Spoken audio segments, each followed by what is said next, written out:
कर इशारे से नमाज पढ़ने पर कादिर नहीं तो वो नमाज कुर्सी पे बैठकर पढ़ सकता है। मेरे नौजवानों, बाद लोग क्या करते हैं, उलमा के पास जाते हैं, मेरी कमर में तकलीफ, झुक नहीं सकता, घुटने में तकलीफ, चल नहीं सकता, उठने बैठने में तकलीफ होती है, और ऐसा बताता है ताकि कुर्सी में बैठने की इजाजत मिल जाए। अब उसे कोई कहता है, वो कहता मैंने फला मौलाना से पूछा है, मेरा जवान, मेरा बुजुर्ग, मेरा भाई, मेरी बात सुनते जाना, अपने दिलों में बिठा लेना। याद रखो, अगर तुमको डॉक्टर ने मना नहीं किया है, अगर तुमको कोई ज्यादा ऐसी तकलीफ नहीं है, मेरे नौजवानों, मेरे बुजुर्गों, मेरे नौजवानों, तुम ये कहते हो बैठ जाएंगे, उठने में तकलीफ, सहारा लगा लो, लेकिन याद रखना मेरी बात, फर्ज नमाज जमीन पर बैठकर पढ़ो। अगर खड़े होने की ताकत नहीं है, खड़े होने की कुव्वत नहीं है, जमीन पर बैठ के पढ़ो, सुस्ती के साथ पढ़ो, पैर लंबा दो, चौकोर बैठ जाओ, सहारा ले लो, बैठ जाओ। मेरे नौजवानों, आज होता क्या है मेरे भाइयों, मेरे बुजुर्गों, वही आदमी जो कहता बड़ी तकलीफ है घुटने में और कमर में, मैं आपको बतलाऊं, और अगर उसको कही जाए चाचा तुम्हारी तो घरवाली चली गई, अब एक शादी करोगे? न बेटा, देखते नहीं कहीं पर, न तुम्हारा ना 8 घंटी दर्द करता ना तो ठीक हो गई। मैं आपको बतलाऊं एक वाकया, एक साहब अल्लाह ने दौलत से नवाजा, मान के यहाँ था, नमाज पढ़ी हमने, वो कुर्सी में बैठ के पढ़े। मैंने उनसे पूछा कि कुर्सी में क्यों पढ़े आप? कहने लगे मेरे कमर झुकते हैं, बहुत तकलीफ, घुटने में तकलीफ, इसलिए मैं अच्छा। चलिए, हमने उनको समझाया। उसके कुछ महीने के बाद उनकी बीवी का इंतकाल हो गया, अल्लाह मग़फ़िरत फरमाए। उसके बाद उसके मेरे ख्याल से कुछ महीने के बाद मुझे एक साहब ने बतलाया उनकी शादी हो गई। आप जानते हैं कहां गई कमर की तकलीफ, कहां गई घुटना? ये सब बेकार की बातें मेरे दोस्तों। अब यह है कि एक जगह मैं तकरीर करने लगा कुर्सी पर, सुबह को सारे लोग कुर्सी वाले इमाम साहब कर, तुम बताए तो जानी नहीं जाती, यानी इमाम, ये बंदा के बंदो, मैं कहीं इमाम से नहीं पूछता हालात कैसे, क्यों? अगर मैं बयान करूंगा लोग इमाम पे पीर पड़ेंगे, और हालांकि इमाम साहब मेरे साथी में पूछ सकता था, लेकिन मेरे दोस्त बुजुर्ग, मैं एक बात बताऊं, इस जगह में गया जुमे में 8-10 कुर्सियां, मैंने कुर्सी पर तकरीर की। यही तो होगा, लोग दोबारा नहीं बुलाएंगे और क्या कर सकते, यही तो करेंगे भाई, दोबारा मत बुलाए तो कुर्सी बैठना मना करते हैं। और हुआ ये, मेरी तकरीर के दरमियान सबने कुर्सी हटाई, सिर्फ एक आदमी कुर्सी में रहा जो वाकई माजूर था, वके नीचे बैठ गया। क्या पता चला? पता क्या चला? ये मेरे दोस्तों, मेरे बुजुर्गों, आज हमने अपने बचपन में देखा बहुत से बूढ़े आते थे, बहुत बूढ़े आते थे, नीचे बैठ के पढ़ते, उस पर कुर्सी नहीं थी। छोड़िए, अल्लाह के नबी मोहम्मद रसूलुल्लाह का आखिरी वक्त है, बीमार है, हजरत अब्दुल्लाह इब्न अब्बास, हजरत अली के सहारा लिया है, और आपका पैर जमीन पे नहीं लग रहा, खिसक रहा है।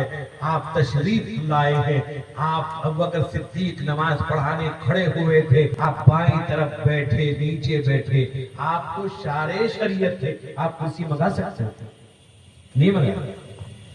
मेरे दोस्तों, अभी के दौर में अमीरुल हिंद, सदर जमीयत उलमा हिंद, हजरत मौलाना सैयद अरशद मदनी इस वक्त 90 साल की उम्र के करीब है, पूरी दुनिया का सफर करते हैं।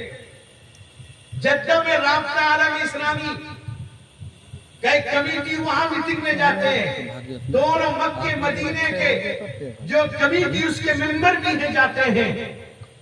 वो आदमी कहां किधर है, पूरी उम्मत के फिक्र में लगा हुआ है, रात को उम्मत के लिए रोता है, दिन को बेदार रहता है।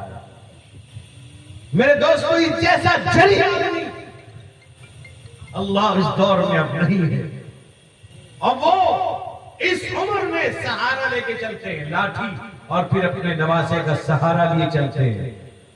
लेकिन हजरत मौलाना पूरी नमाज बैठ के पढ़ते हैं, जमीन पर सजदे के साथ पढ़ते हैं।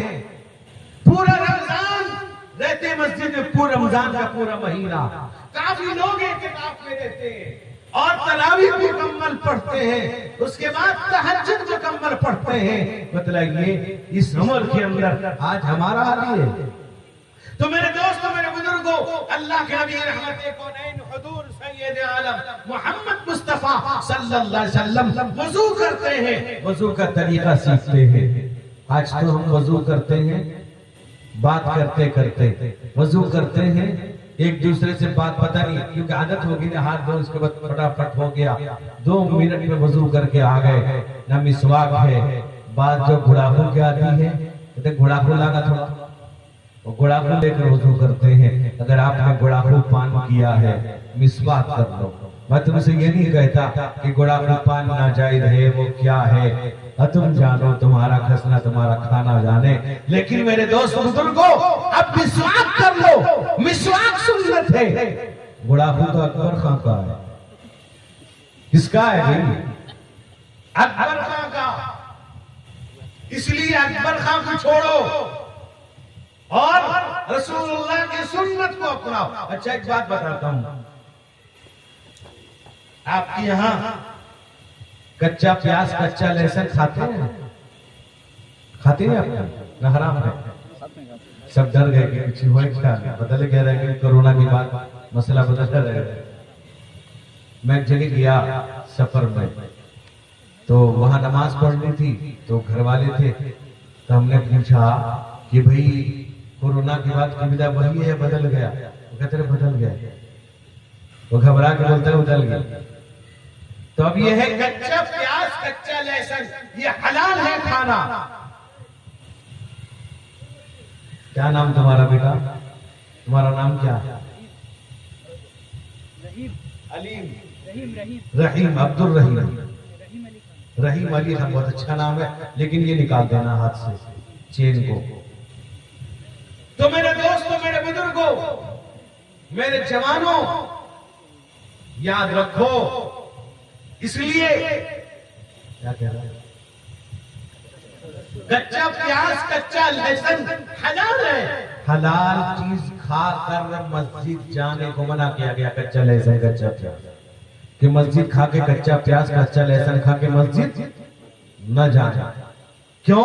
न फरिश्तों को तकलीफ होती है। तो गुड़ाखू पान खा के, जिसके बारे में शुबा भी है कि नहीं? घर में देखा नहीं गुड़ाखू, हो गया बेटा गुस्सा।